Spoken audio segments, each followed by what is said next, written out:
Welcome to this episode of Blended, Blessed, and Always a Mess. I'm Aric. And I'm Angie. We are married with a ton of kids. We have 6 kids total. He has 3 and I have 3.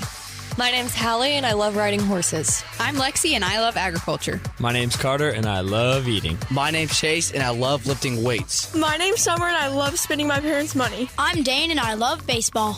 Our show is about our blended, blessed, and always a mess life. And our hope is if you find yourself in the same situation we are in, that by sharing our story, all the fun and all the mess, the challenges we are experiencing, it will give you some inspirations, laughs, and community, knowing you are not alone in this mess. We appreciate you spending time with us. Let's dive in. This episode of Blended, Blessed, and Always a Mess is sponsored by the children's book Feathers Matter. As our kids grow up, they face challenges in their life, and knowing their self-worth and their value is crucial to face the headwinds. Purchase this beautiful story to read to your kids and grandkids and start the conversation with them at a young age. They are worthy, they matter, and their feathers matter. You can find the link to order on our blendedblessedalwaysamess.com page. Mention code #blessed for an autographed copy. Welcome back to this week's episode of Blended, Blessed, and Always a Mess. It is number 2 with Shannon Self, who is a bereavement coordinator. And we've only ever had one other episode that went to a second. And so, Shannon, you are the one. You're the next one to make it into round number 2. You guys are making me blush. Well, that's good. I love it. So many questions. So many questions. Absolutely. Yeah, because this is, it seems obvious to say, but obviously the hardest thing that we have ever gone through, Angie and myself, the kids, and any help that we can get is good help. And not only that, we have a lot of listeners that I think the most rewarding thing for us is when listeners say, we needed to hear that, or thank you for asking those questions, or all those different things. That's the most rewarding part of doing this podcast. It's not the money. Okay. We're not bringing any money. It's the rewarding part is helping people feel better and to hopefully get some answers. And so we look forward to being able to ask some of those questions in this episode. So I think this would be a good time to explain that I don't have all the answers. And even if what I'm telling you worked for me, it doesn't necessarily mean it's going to work for everyone. So yes, if I say something and you guys don't agree with it, I completely understand that, because grief is so individual. No, that totally makes sense. Totally get that. I also want to call out too, like we talk a lot about grief on this podcast. I mean, this whole past season 2 was nothing but grief.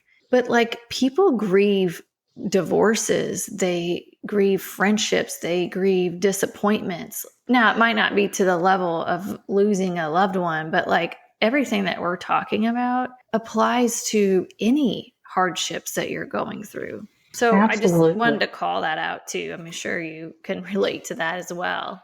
So I think that is so funny that you say that, because, we become our jobs a little bit more than maybe what we want to give credit to.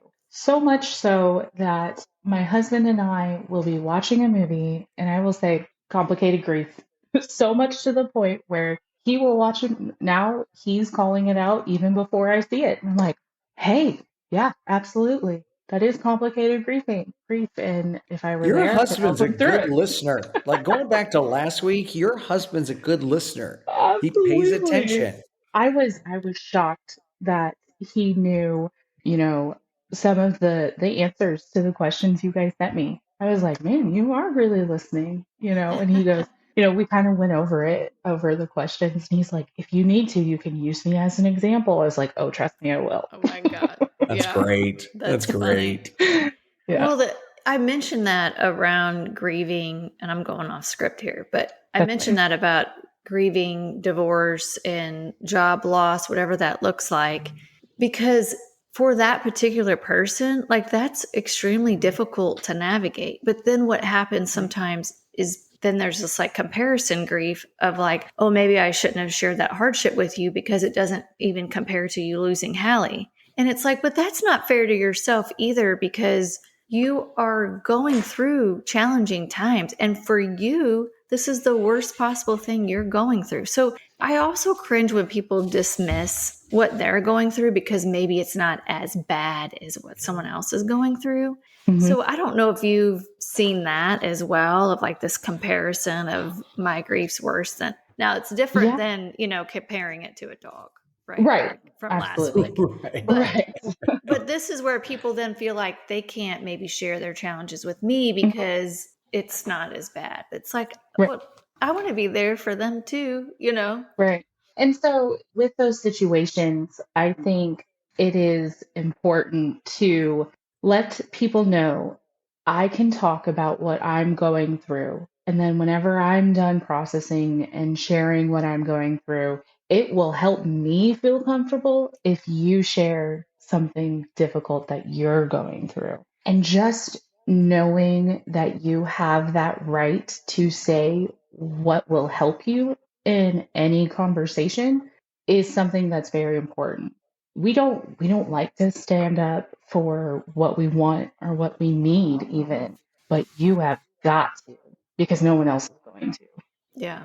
That has been hard for me too, just being able to say what I need because then you're worried like it's going to hurt someone's feelings or they're not going to understand all of that. So well, and then I also think the difficult part is not knowing what you need because there's so much coming at you and I've been in those moments where I'm just so stressed out and my husband's like, "What do you need? What can I do?" I'm like, "Nothing. Just leave me alone." And as a husband, that is not the place we want to be. Okay. Exactly. Don't want to be in that spot. That's not what we're hoping for. Yeah. We're fixers. We'd like to fix it. I have tried to learn over the last 16 months. I can't fix everything. Sometimes I just have to let it play out because really God's the only one that's going to fix it. And so I just have to let that go. I do believe what you said a minute ago is vulnerability is key. When Angie and I first started dating, she was talking about one of the things that drew her to me was my vulnerability, the ability to be so open. And then I think we get into grief and you do tend to shut down. I do it. I'm not as open as I once was. I know she does it. I know our kids do it.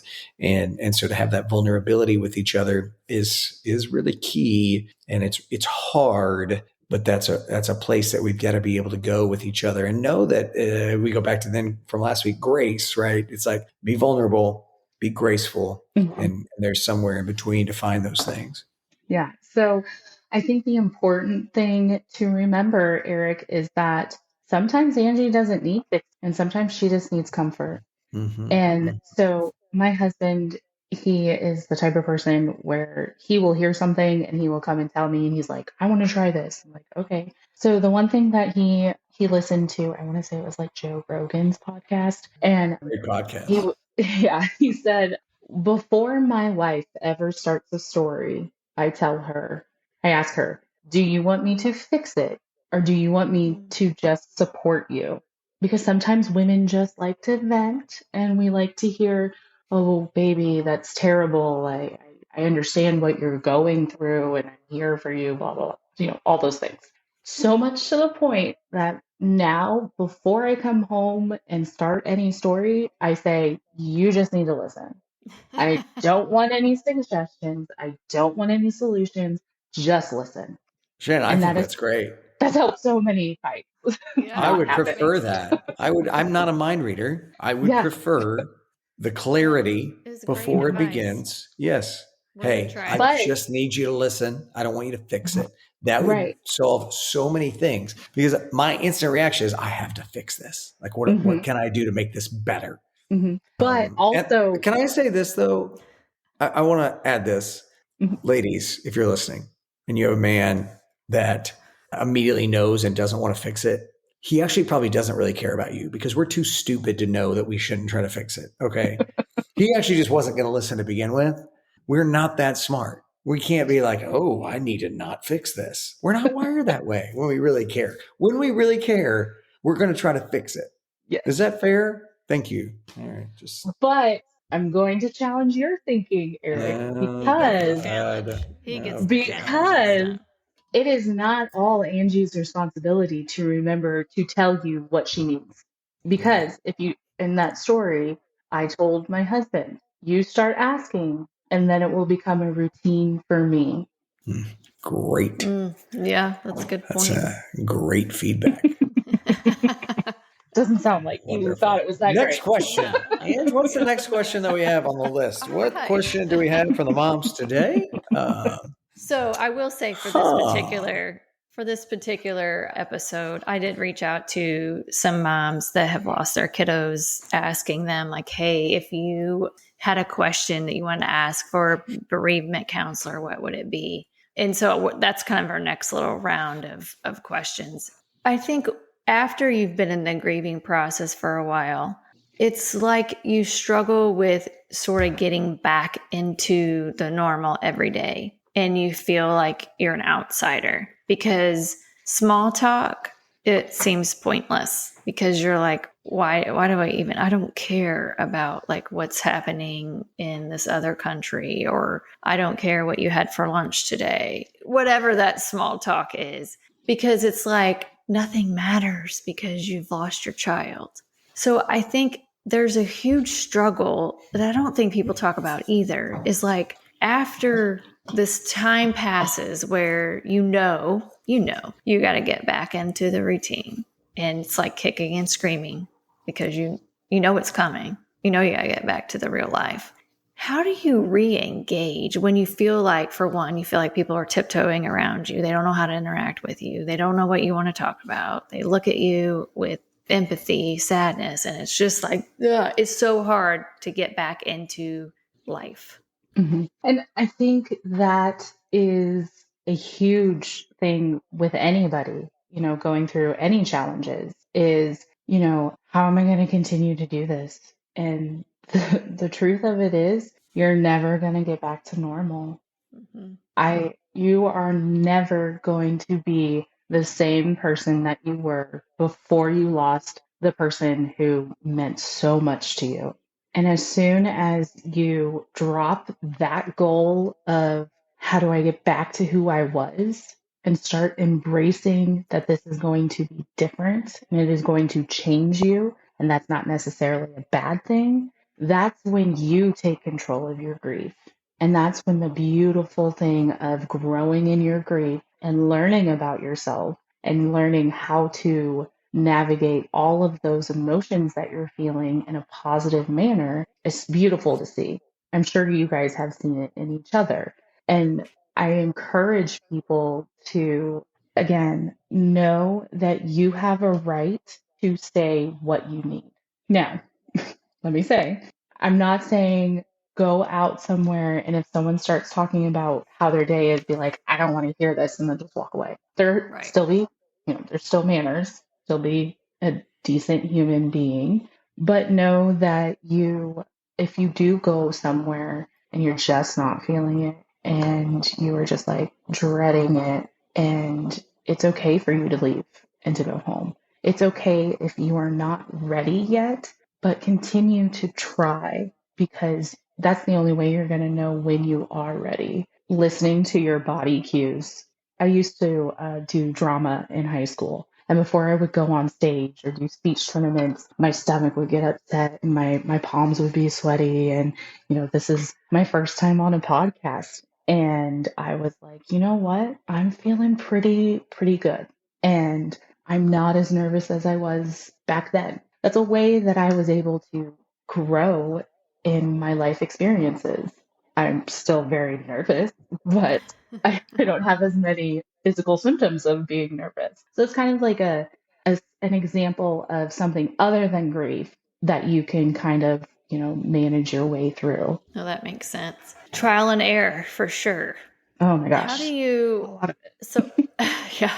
Another question the mom has had was, how do you work through the guilt and let it go? Like, there comes a point where you think, if you stop feeling this deep, deep ache, then am I forgetting her or him?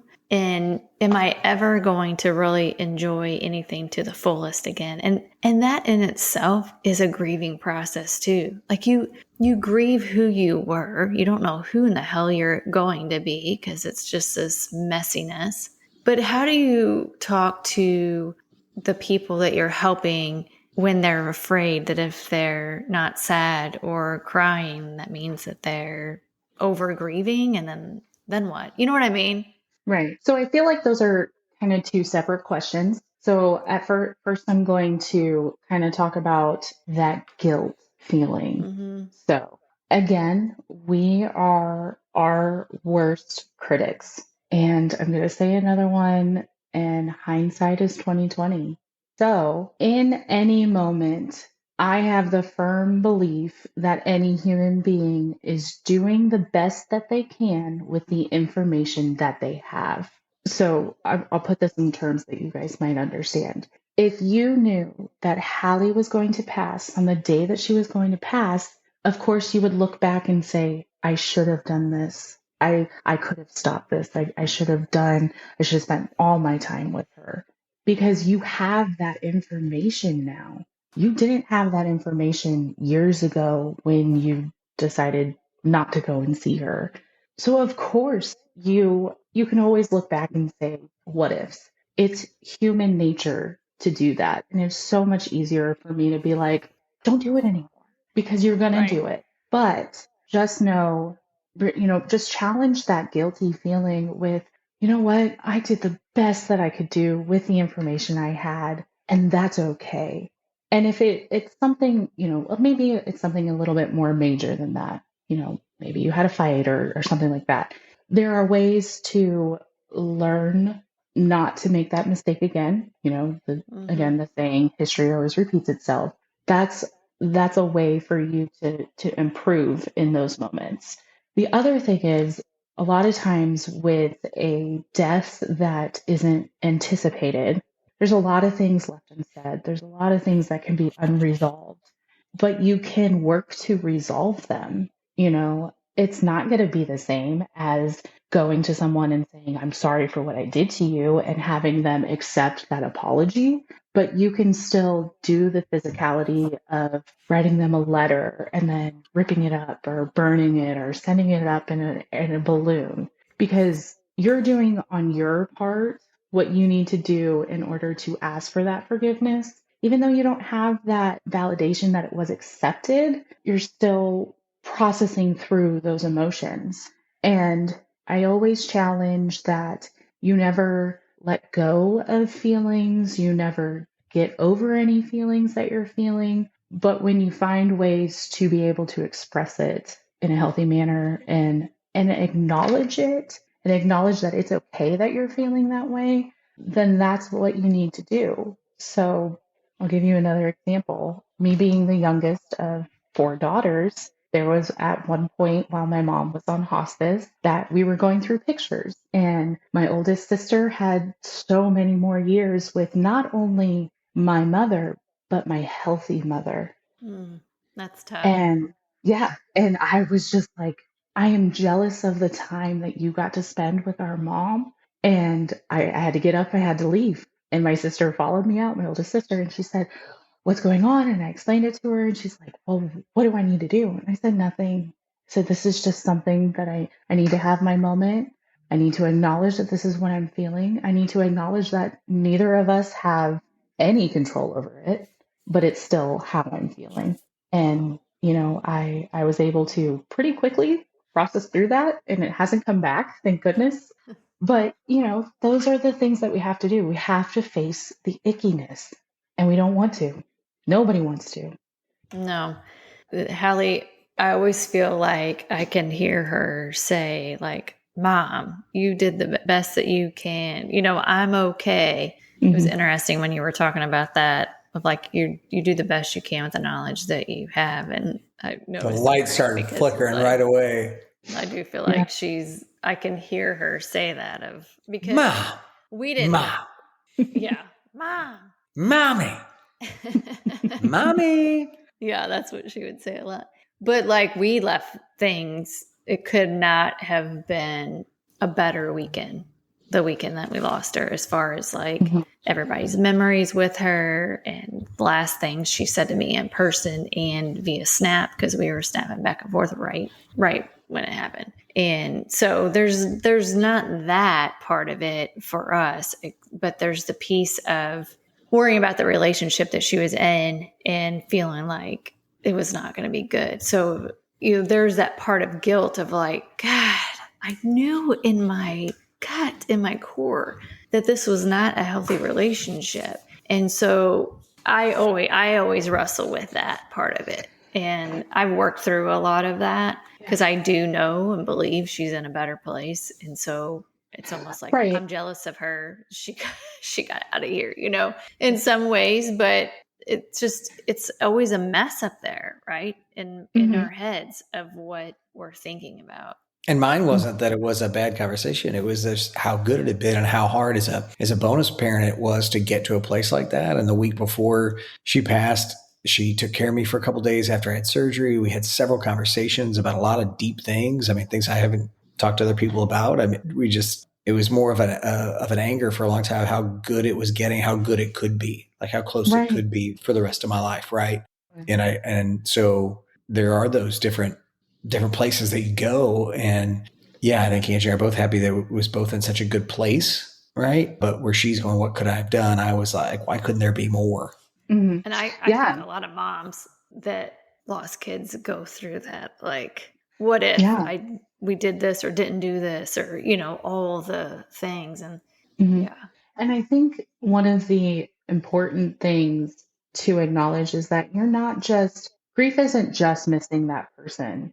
It is grieving who that person was going to be. It was grieving that life that you had. And, Aric, you were like, everything was so good. And what could it have been? And we all look at our lives and we envision something. And when it doesn't go that way, you grieve the loss of everything that is connected to that person, not just their voice, not just their hugs, not just, that stuff. It is absolutely everything that you have ever thought of that person. And Angie, being in that very difficult situation of, do I tell her how I'm feeling about this relationship, or is that going to make our relationship even worse? Because, my thing is, if she knew that relationship wasn't the greatest and you tried to force her into a change that she wasn't ready for, that would have damaged your relationship with her. And I'm sorry, as a parent, telling your daughter something, we've all done it. Okay. We're going to do the exact opposite. Right. Totally. And so again, struggling with all of those things, you did the absolutely best thing that you felt you needed to do. And I really want that to resonate with the both of you. You both did the absolute best thing that you could do in those moments. Thank you. It's always good to have that reminder. Absolutely. And, I just met you, but you guys have been vulnerable with me, and I feel like I can see part of your guys' soul. So I 100% believe that what I'm saying is factual. Very kind. Very kind. While Angie dries her tears, I'll let her find the next question that we have from grieving mamas out there. So in full transparency, I didn't see the grieving mama questions. These are things that Angie personally reached out to moms that she talks with on a regular basis. And one of the things I love about Angie in grief is that she walks back into the fire, taking the buckets of water to other moms that are in it. And so, when we decided we were going to have you on, Shannon, she was immediately knew she wanted to talk to other moms and try to help them with the questions. So I think she's got another one ready to go. I have one more question. And this one, I can attest to, so I know it's prevalent among grieving moms for sure, but like this fight or flight mode that you get into where it's just, I don't know how to describe it, but like, it's better for me now, but I would say for the first year, it was constant where I don't feel like my body rested at all. Cortisol levels, cray. Just a mess. And I don't think people realize the physical toll it takes on your body that then also drives brain fog. So that was a common question with the moms of like, I don't remember. Yep. Like in my kids, I know my kids get irritated at me because they're like, I already told you that, Mom. Is that something you prep people for of like, hey, like you literally are going to live in brain fog for the first couple years? Like there's so many things I don't remember people's names. And it's just like this crazy mind shift that it's like, it's just racing up there. So I don't normally get the chance to warn people about it because, like I said, if I do see families before our patients have passed, it's because they're struggling with, what they're going through and doing some of that anticipated grieving that we were kind of talking about. But what I do get is on our first home visit, Compassus has amazing, amazing educational things that I can hand out. And one of them is it breaks up the symptoms of grief and it breaks it up into physical, spiritual, social. I don't know, there's some other ones. And when I see people look at that and I say, a lot of people say they feel a brain fog and that, everything's just kind of numb and dull. And they're like, their eyes just go, what? Other people are feeling that way? I thought I was crazy every single time, most of the time. So I think it's important to understand fight or flight mode is a way that your body is protecting you from any stressful situation. And losing someone is a always stressful, and it has no amount of time limit on it of how stressed you are and when you are stressed. And so that's why it feels like that brain fog just kind of lingers, because your body's recuperating from the trauma that you went through. And I think even though fight or flight mode is so difficult to recover from, it's such a beautiful thing that our body just naturally does.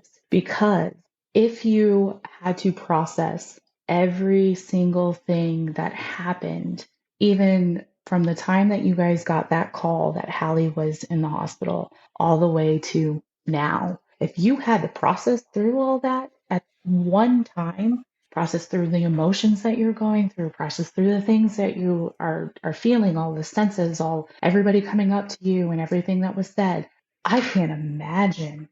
I mean, nobody can do that. And so I feel like God has given us this beautiful thing where he just kind of flips a switch and, you survive through the really, really stressful moments. So, that can be different for everybody. And then that brain fog is kind of his way to ease you back to, I don't like to say normal, but ease you back to your full function.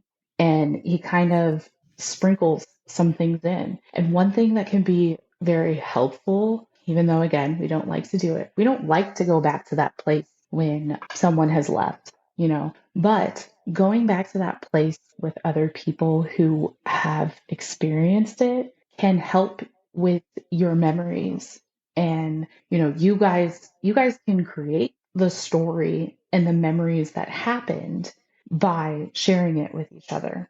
And, I think you guys did that on the podcast when you had the two nurses, which was just a beautiful podcast, a beautiful podcast to listen to. And I think everybody should go back and listen to that podcast because it was beautiful. And to see it from health, I mean, even though they did have a personal relationship with you, to see it from the healthcare perspective is just a beautiful thing that a lot of people don't get. But there were times where, I mean, one of you would be like, I don't remember that, And so they helped create your memories and kind of hone in on the more smaller details of what happened. And so if you're fixated on one thing, it can be challenging, especially if it bothers you. So I think that can be difficult to try not to do that, but eventually your memories sharpen. And like I said, telling stories help. And if there is still that one thing that, like, for some reason your mind isn't allowing you to remember the details, I think the more important thing to remember is how you felt in those moments, or how the person that you've lost felt, or how the people you were sitting with, and concentrate a little bit more on the outside picture instead of on that one specific thing, because that just makes it 100 times worse and unbearable sometimes. If you can't remember a significant thing. Yeah. Yeah. That makes sense. Well, I lied. I actually do have one more question. I forgot. We ask our guest the same question at the very end. And that is, what is your favorite tradition? Oh, goodness. My family has so many, and I didn't realize how many my family had until I got married. And my husband was like, "Oh, what about my traditions?" Don't have time for those. My God. Right.